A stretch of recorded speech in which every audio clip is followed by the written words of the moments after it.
হরে কৃষ্ণ। জয় শ্রীকৃষ্ণ চৈতন্য প্রভু নিত্যানন্দ, শ্রী অদ্বৈত গদাধর শিবাসাদি গৌর ভক্তবৃন্দ। তো আজকে আমরা অধ্যয়ন করব প্রথম অধ্যায় বিশাখ যুগ। প্রথম শ্লোক, ধর্মক্ষেত্রে কুরুক্ষেত্রে সমবেতা যুযুৎসব মামকা পাণ্ডবাশ্চব কিম কুর্বত সঞ্জয়।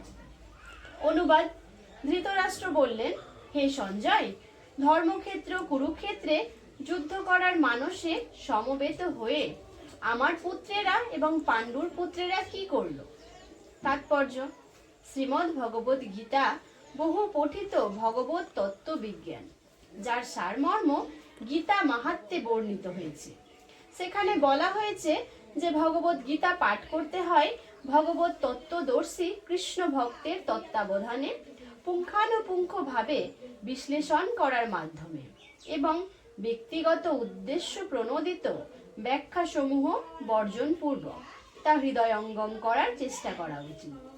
যথাযথ হৃদয়ঙ্গমের দৃষ্টান্তটি ভগবদ গীতাতে প্রদান করা হয়েছে অর্জুনের মাধ্যমে, যিনি স্বয়ং ভগবানের কাছ থেকে সরাসরিভাবে গীতা শ্রবণ করার পর তা হৃদয়ঙ্গম করেছিলেন।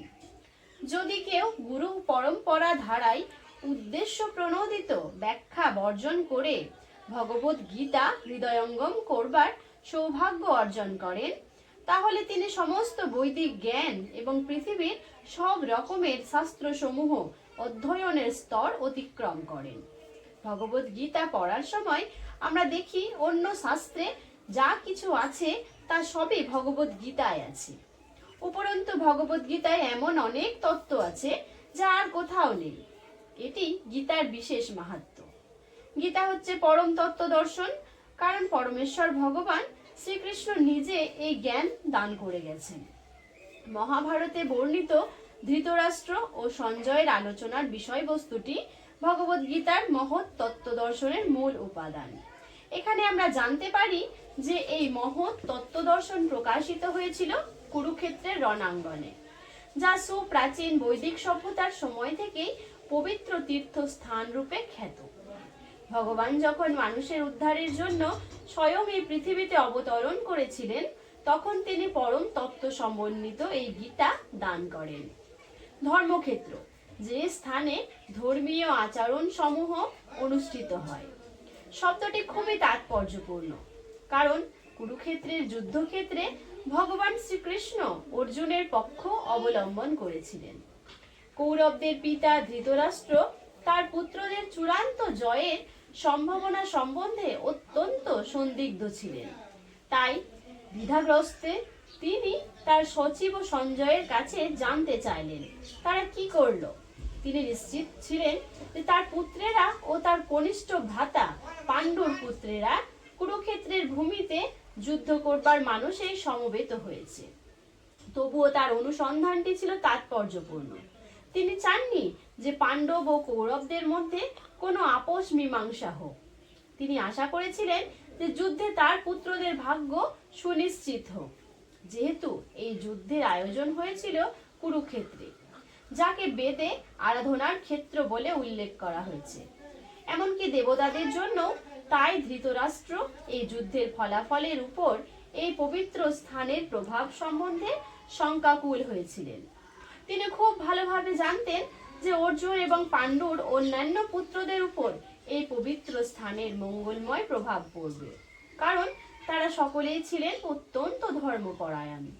সঞ্জয় ছিলেন ব্যাসদেবের শিষ্য, তাই ব্যাসদেবের আশীর্বাদে তিনি দিব্য দৃষ্টির প্রভাবে ধৃতরাষ্ট্রের ঘরে বসেও কুরুক্ষেত্রের রণাঙ্গন দেখতে পাচ্ছিলেন। আর তাই ধৃতরাষ্ট্র তাকে যুদ্ধক্ষেত্রের পরিস্থিতি সম্পর্কে জিজ্ঞাসা করেন। পাণ্ডবেরা এবং ধৃতরাষ্ট্রের পুত্রেরা ছিলেন একই পরিবারভুক্ত, কিন্তু ধৃতরাষ্ট্রের মনোভাব এখানে প্রকাশ পেয়েছে। তিনি কেবল তার পুত্রদেরই উদ্দেশ্য প্রণোদিত ভাবে কৌরব বলে গণ্য করে পাণ্ডুর পুত্রদের বংশগত উত্তরাধিকার থেকে বঞ্চিত করতে চেয়েছেন। এভাবে তার ভ্রাতুষ্পুত্র বা পাণ্ডু পুত্রদের প্রতি তার মনোভাবের মাধ্যমে ধৃতরাষ্ট্রের বিশেষ দৃষ্টিভঙ্গিটি সম্বন্ধে বোঝা যায়। ধান খেতে যেমন আগাছাগুলি তুলে ফেলে দেয়া হয়, ঠিক তেমনি এই আলোচ্য বিষয়টির শুরু থেকেই এটি আশা করা যায় যে কুরুক্ষেত্রের ধর্মক্ষেত্রে, যেখানে ধর্মের জনক শ্রীকৃষ্ণ স্বয়ং উপস্থিত রয়েছেন, আগাছার মতোই ধৃতরাষ্ট্রের পুত্র ও তাদের অনুগামীদের উপড়ে ফেলা হবে এবং ভগবানের ইচ্ছাক্রমে ধার্মিক যুধিষ্ঠিরের নেতৃত্বে ধর্মপরায়ণ মহাত্মাগণের পুনঃপ্রতিষ্ঠা হবে। ঐতিহাসিক এবং বৈদিক গুরুত্ব ছাড়াও ধর্মক্ষেত্রে ও কুরুক্ষেত্রে শব্দ দুটির এই হলো তাৎপর্য। হরে কৃষ্ণ। আজকে এখানেই, পরবর্তী শ্লোক পরবর্তী ভিডিওতে দেখা যাবে। হরে কৃষ্ণ। জয় শ্রীকৃষ্ণ চৈতন্য প্রভু নিত্যানন্দ শ্রী অদ্বৈত গদাধর শিবাসাদি গৌর ভক্তবৃন্দ। হরে কৃষ্ণ কৃষ্ণ কৃষ্ণ হরে হরে, হরে রাম রাম রাম হরে হরে, হরে কৃষ্ণ কৃষ্ণ কৃষ্ণ হরে হরে, হরে রাম রাম রাম হরে হরে, হরে কৃষ্ণ কৃষ্ণ কৃষ্ণ হরে হরে, হরে রাম রাম রাম হরে হরে। হরি বল।